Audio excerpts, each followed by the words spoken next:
One nation one इलेक्शनला मंजुरी मिळाल्याची सूत्रांनी माहिती दिली। वन नेशन वन इलेक्शनला कॅबिनेटमध्ये मंजुरी मिळाली। गेल्या अनेक दिवसांपासून वन नेशन वन इलेक्शन बाबत अनेक चर्चा येत होत्या आणि या विधेयकाला आता मंजुरी मिळाल्याची सूत्रांची माहिती आहे।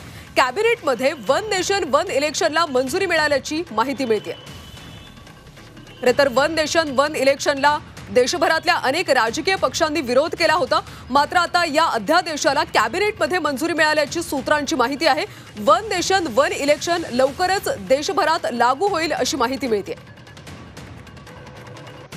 वन नेशन वन इलेक्शनला मंजुरी मिळाल्याची सूत्रांची माहिती मिळते। गेल्या काही दिवसांपासून केंद्र सरकार यासाठी प्रयत्न करत होतं आणि या अध्यादेशाला आता कॅबिनेटची मंजुरी मिळाल्याची सूत्रांची माहिती आहे।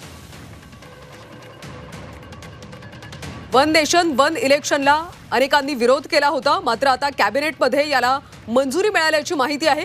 वन नेशन वन इलेक्शन गेल्या अनेक दिवसांपासून भाजप प्रणित सरकार यासाठी प्रयत्न करत होतं आणि या अध्यादेशाला आता कॅबिनेटमध्ये मंजुरी मिळाल्याची सूत्रांची माहिती आहे आणि लवकरच देशात वन नेशन वन इलेक्शन लागू होण्याची शक्यता आहे।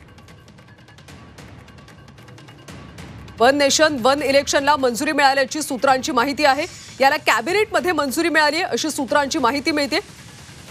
त्यामुळे आता देशात वन नेशन वन इलेक्शन लवकरच लागू होईल अशी शक्यता आहे।